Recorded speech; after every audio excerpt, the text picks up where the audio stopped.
ஓம் சாய்ராம். ஸ்ரீ சாய் சத் சரிதம் அத்தியாயம் 24. முன்னுரை. சத்குருவின் பாதங்களில் நம் அகங்காரத்தை சமர்ப்பித்தால் அன்றி நமது வேலையில் வெற்றி பெற மாட்டோம். அகங்காரத்தை ஒழித்தால்தான் நமது வெற்றி உறுதியளிக்கப்படுகிறது. சாய்பாபாவை வணங்குவதால் இகபர சௌபாக்கியம் இரண்டுமே கிடைக்கிறது. நம் உண்மையான இயற்கையில் நிலையாக்கப்பட்டு அமைதியும் மகிழ்ச்சியும் அடைகிறோம். எனவே எவர் ஒருவர் அவரது சுபிக்ஷத்தை பெற விரும்புகிறாரோ அவர் சாய்பாபாவின் லீலைகளையும் கதைகளையும் பக்தியுடன் கேட்க வேண்டும். அவைகளை தியானம் செய்ய வேண்டும். இவைகளை அவர் செய்வாராயினால் நமது வாழ்க்கையின் லட்சியத்தை சுலபமாக அடைந்து பேரானந்தம் பெறுவர். பொதுவாக அனைவரும் தமாஷியம் வேடிக்கையும் விரும்புவார்கள். ஆனால் தங்களை பொருளாக வைத்து தமாசியப்படுவதை அவர்கள் விரும்புவதில்லை. ஆனால் பாபாவின் வழியோ விசித்திரமானது. அவைகள் அபிநயத்துடன் சேரும்போது பொதுமக்களுக்கு மிகவும் ஆர்வமூட்டுவதாகவும் அறிவுரை தருவதாகவும் இருக்கின்றன. எனவே கேலிக்கு அவர்கள் இலக்காயினும் பொருட்படுத்துவதே இல்லை. ஹேமந்த் பத் தனது சொந்த அனுபவத்திலேயே கீழே குறிப்பிடுகிறார். சனா லீலை. ஷீரடியில் ஞாயிறுதோறும் சந்தை நடைபெறும்.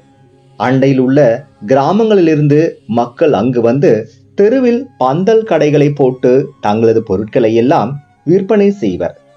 ஒவ்வொரு மாலையும் மசூதியில் ஏறக்குறைய கும்பல் வந்துவிடும். ஆனால் ஞாயிறு மாலையோ மூச்சு திணறும் அளவுக்கு கூட்டம் கூடிவிடும்.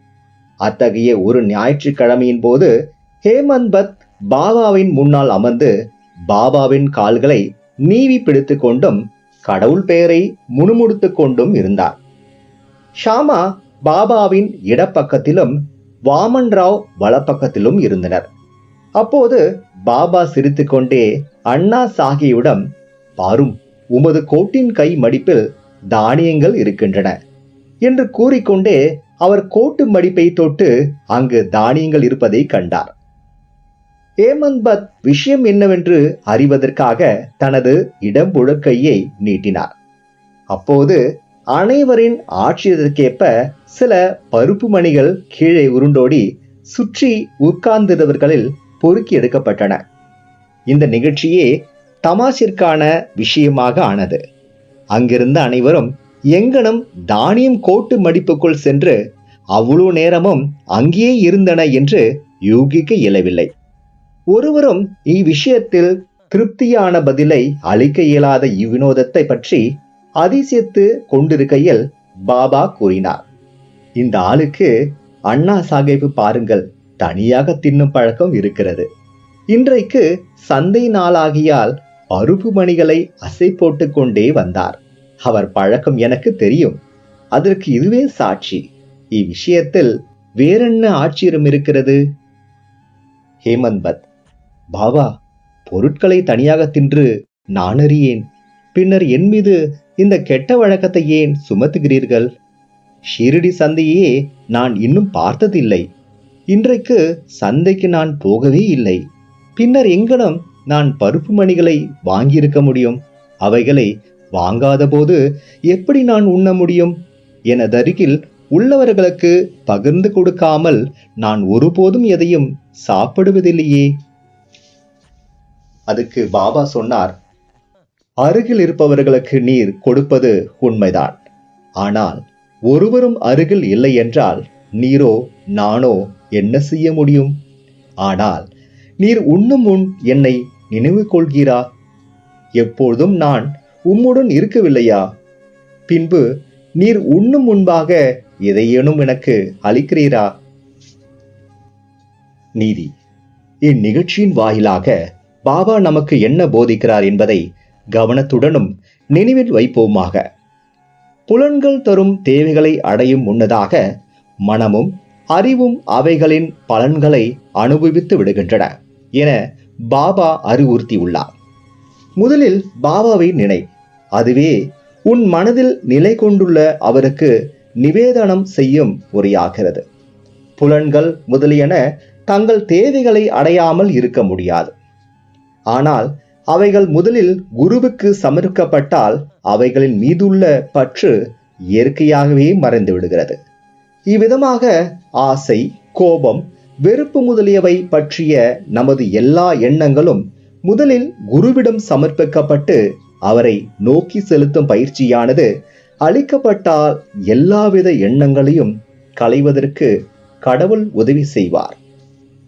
பொருட்களை அனுபவிக்கும் முன் பாபா அருகிலோ அல்லது அங்கிருப்பதாகவோ நினைத்து கொண்டால் அப்பொருள் அவர் அனுபவிக்கத்தக்கதா அல்லவா என்ற கேள்வியுடனே எழும். பின்னர் அனுபவிக்கத்தகாதவை எல்லாம் நம்மால் ஒதுக்கப்பட்டு நமது தீய பண்புகள் அல்லது செயல்கள் நம்மை விட்டு மறைகின்றன. நமது பண்பும் வளர்கிறது. பின்னர் குருவிடம் உள்ள அன்பு வளர்ந்து தூய ஞானம் துளிர்கிறது. இந்த ஞானம் வளரும் போது நான், எனது என்ற எண்ணம் அழிந்து நமது அறிவு ஆன்ம உணர்வுடன் கலக்கிறது. பின்னர் நாம் பேரின்பத்தையும் திருப்தியும் பெறுகிறோம். குருவுக்கும் கடவுளுக்கும் பேதமில்லை. அவர்களுள் பேதம் காண்பவன் கடவுளை எவ்விடத்தும் காண்பதில்லை. எனவே பேத மனப்பான்மையை ஒழித்து குருவையும் கடவுளையும் ஒன்றாக கருத வேண்டும். எனவே எண்ண மாறுபாடுகளை நீக்கி குருவை கடவுளாக வழிபட வேண்டும். இவ்வாறு நமது குருவுக்கு பணிவிடை செய்யதேமானால் கடவுள் நிச்சயம் மகிழ்வடைந்து நமது மனத்தை தூய்மைப்படுத்தி நம்மை நாவே அறியும் உணர்வளிக்கிறார். ரத்தன சுருக்கமாக முதலில் குருவை நினைக்காமல் நாம் எப்பொருட்களையும் புலன்கள் வழி அனுபவிக்க கூடாது. இவ்விதமாக பயிற்சியளிக்கப்பட்டால் நம் மனம் பாபாவால் நிறைந்து பாபாவின் தியானம் விரைவில் வளரும். பாபாவின் சகுட ரூபம் என்போதும் நம் கண்முன் இருக்கும்.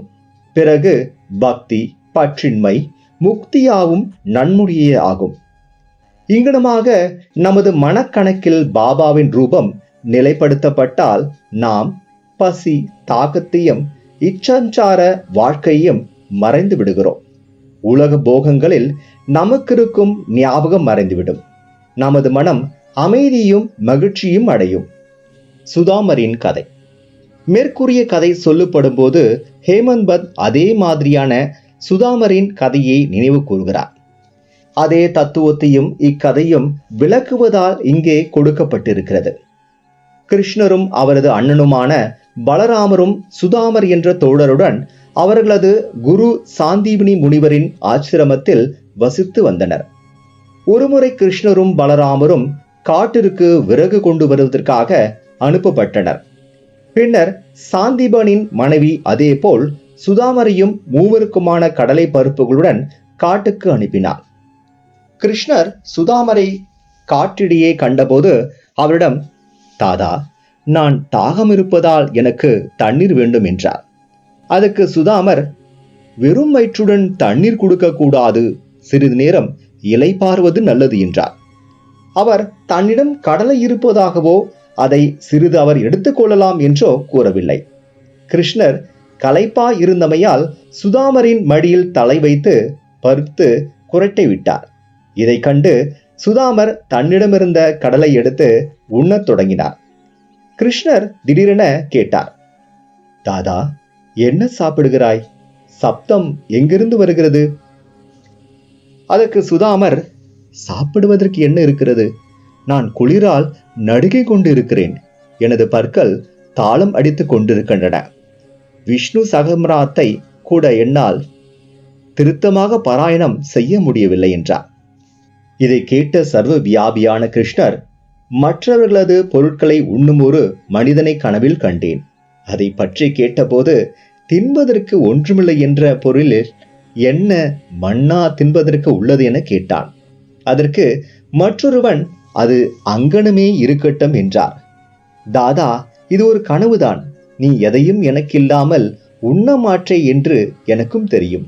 ஆயினும் கனவில் கண்ட ஞாபகத்தில் நீ என்ன உண்கிறாய் என நான் கேட்டேன் என்றார். சர்வ வியாபியான கிருஷ்ணரை பற்றியும் அவர்தம் லீலையை பற்றியும் சுதாமர் எல்லளவும் அறிந்திருப்பாயின் அவர் அவ்வாறு நடந்து கொண்டிருக்க மாட்டார். எனவே தன் செய்கைக்காக அவர் வருந்த வேண்டியதாயிற்று. அவர் கிருஷ்ணரின் நெருங்கிய நண்பரான போதும் தமது வாழ்க்கையை அஷ்ட தத்திரத்தில் கழிக்க வேண்டியதாயிற்று.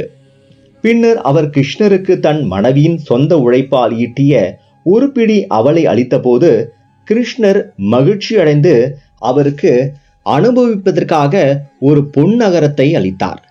மற்றவர்களுடன் பகிர்ந்துண்ணாது தனியாக தின்போர் இக்கதையை நினைவில் வைக்க வேண்டும்.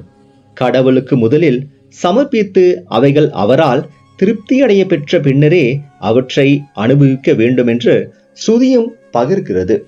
பாபாவும் நமக்கு அதையே அவர்தம் ஒப்புவமேற்ற வேடிக்கையான வழியில் கற்பித்திருக்கிறார். அண்ணா சஞ்சினிகரும் மௌஷினி பாயும்.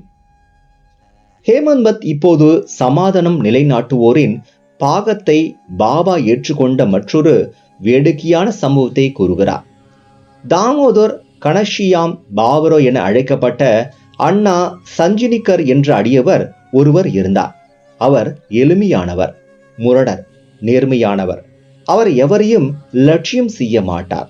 எப்பொழுதும் கரவின்றி பேசி எல்லாவற்றையும் கைமேல் காசிலேயே நடத்தினார்.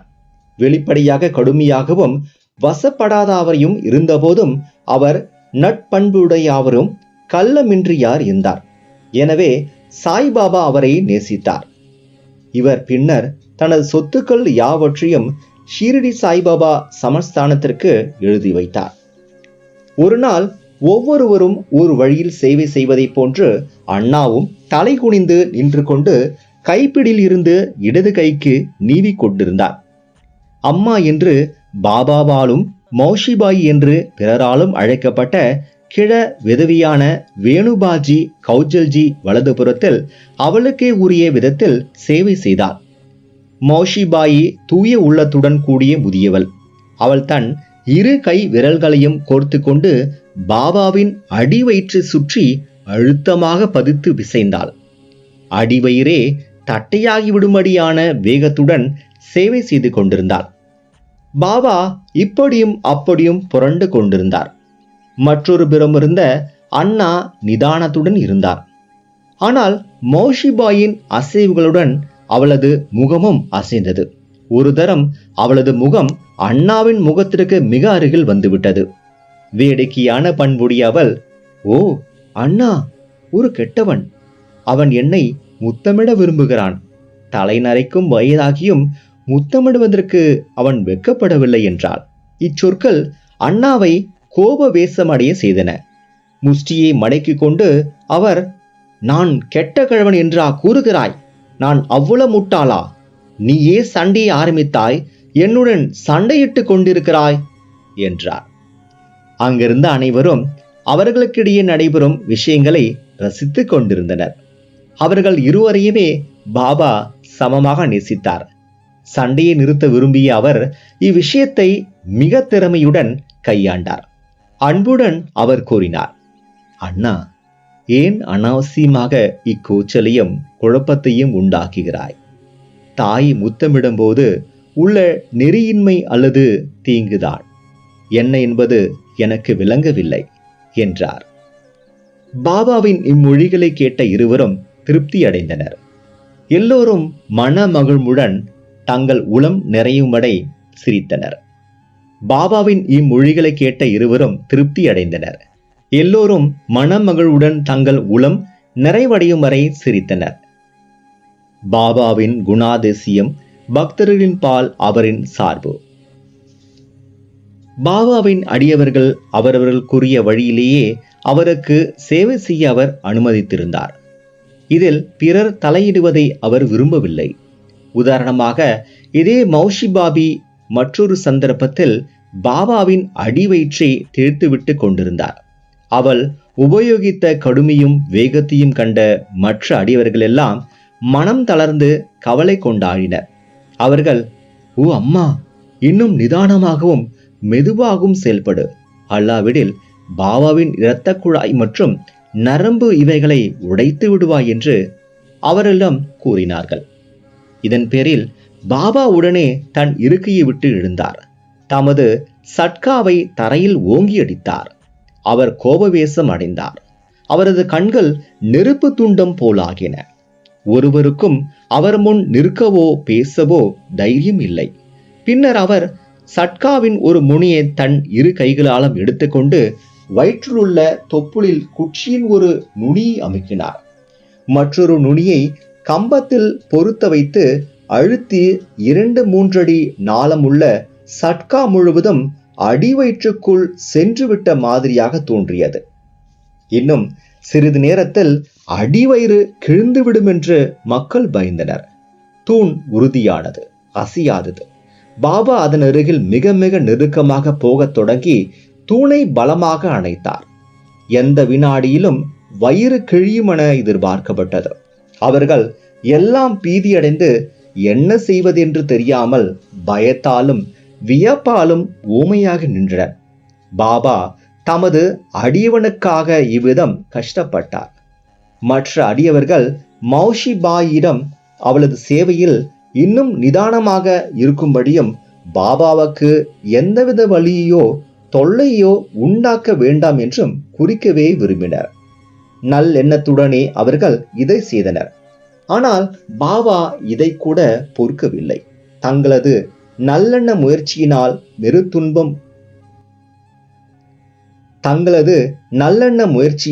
பெரும் துன்பம் விளைவிக்கும் இத்திடீர் விளைவை கண்ட அவர்கள் ஆச்சரியம் அடைந்தனர். காத்திருந்து பார்ப்பதை தவிர அவர்களுக்கு வேறொன்றும் செய்ய முடியவில்லை.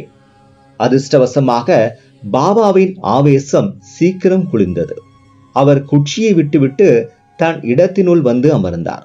இதிலிருந்து அடியவர்கள் மற்றவர் சேவைகளில் குறுக்கிடக்கூடாது என்றும் தாங்கள் விரும்பிய வண்ணமே பாபாவுக்கு அவர்கள் சேவை செய்ய விட்டுவிட வேண்டுமென்ற பாடத்தை தெரிந்து கொண்டனர். ஏனெனில் அவர்கள் செய்யும் சேவைகளின் மதிப்பையும் தகுதியும் பாபாவே அளக்க வல்லமையுடையதாக இருக்கிறார். ஸ்ரீ சாய் பாபாவை பணிக. அனைவருக்கும் சாந்தி நிலவட்டும்.